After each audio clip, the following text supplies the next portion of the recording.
Anong ginawa? Nag-wage ng 100% condom use program paid by government. What happened after many years? Sa Pilipinas, 2,000 cases. Sa Thailand, 1.1 million. May condom na. Kaya, ang tawag dyan sa condom user ay ganyan. You understand what I'm telling you? All the dangers are not told you, and that is most unfair because you are targeted even by the World Health Organization that made this report on Filipino adolescents. And it even tells us who are the recipients. Sino yung kanilang mga alipores na NGO? O, tignan nyo na. PAFCOM nandyan. Department of Health nandyan. FPOP nandyan. At DKP na gumagawa ng condoms nandyan. Ano ba? Women's Studies, Macan Erickson, some universities at Ateneo de Naga, pinasukan na. What else? AIDS Foundation, Children's Fund, marami na silang pinagdadaanan ng pera. Hindi sinasabi na ganito ang mangyayari sa inyo. It is most unfair, most cruel. You call this health? You call this women's health? You call this Bill Pro health?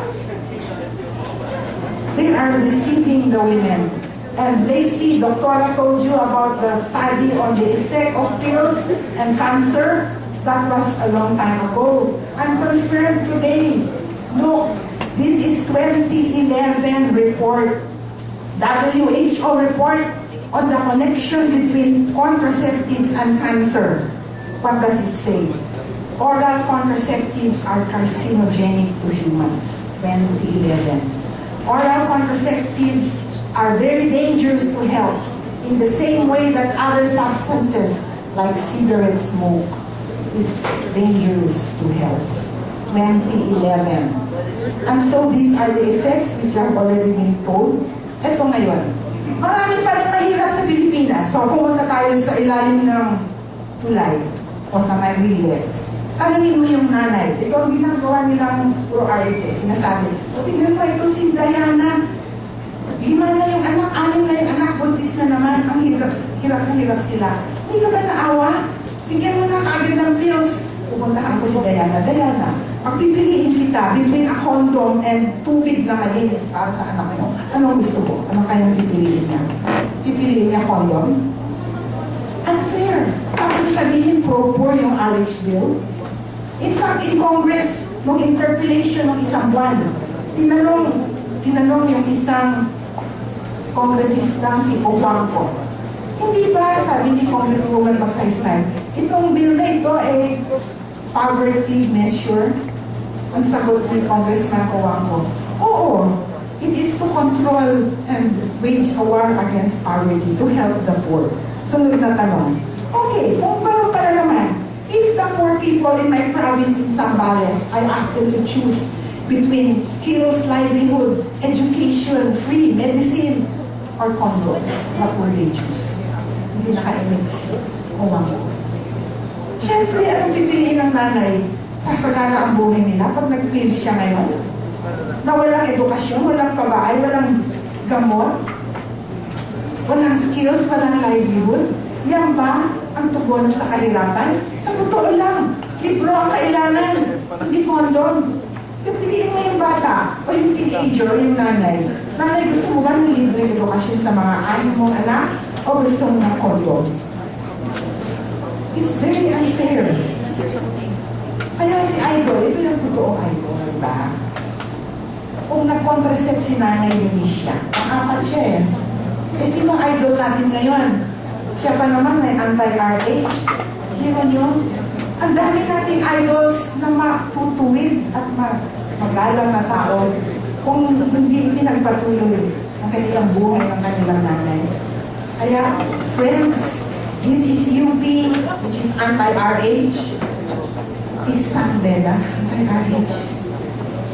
I wonder. Manila East, I don't know about that. Namin ngayon dito, ni Dr. Acosta.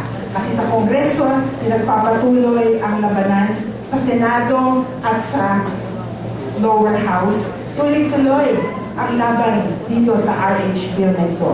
Sana matulungan niyo kaming lahat. Alang-alang sa inyong kinabukasan. Maraming salamat sa inyo. I like this because I know that you were listening. Otherwise, there would be no questions like that. First of all, the doctors have a Hippocratic oath. Yeah. What is their moral duty and professional duty? Is to do no harm. That is why this bill, which considers contraceptives as essential medicines, is the utmost deception, most unfair and cruel to the health public. Why? They're saying it's healthy when it is not. And one of the primary responsibilities of medical practitioners and healthcare providers is to alleviate disease. Is pregnancy a disease? It's not. So what is the disease that it is trying to cure? And if the doctor is asked by a teenager, he said, the teenager wants an IUD.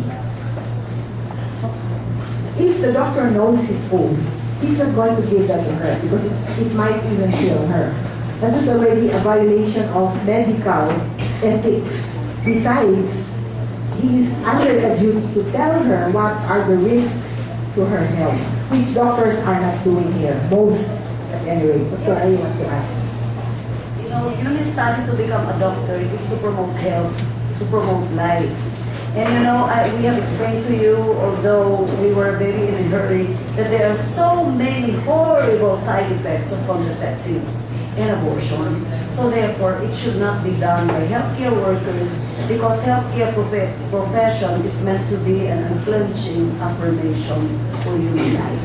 As Attorney Joe said, first, do no harm.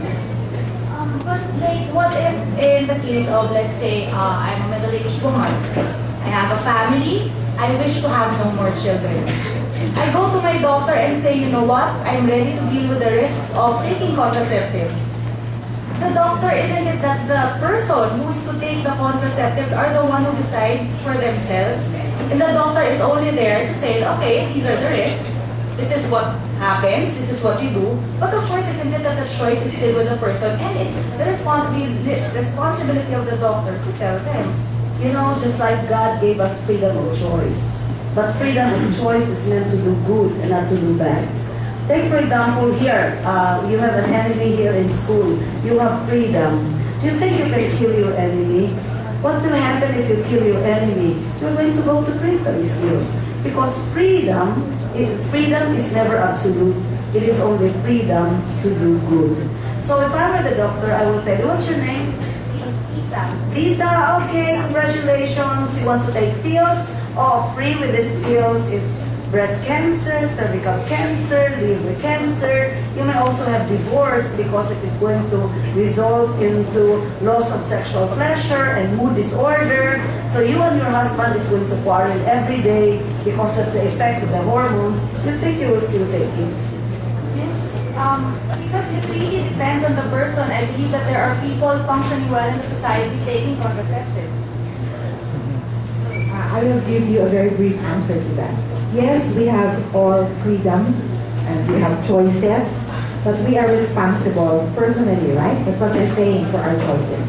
But as a person, we are physically free, correct? If you want to take pills, go ahead, that's your decision.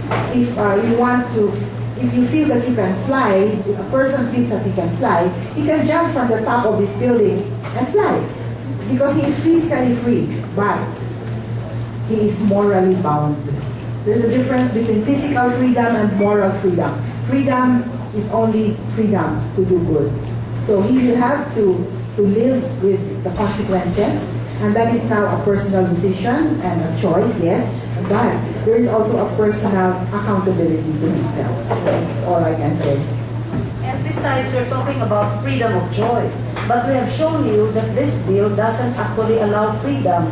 Because, for example, if I do not want to dispense contraceptives, I cannot do that. Because, as I've shown you in the provisions of the bill, it's mandatory. So where is freedom there? They are also killing our freedom not to be able to do all these bad things. Because you are going to be sent to prison up to 6 months and pay a fine of up to 50,000 pesos. Where is freedom in the representation? But the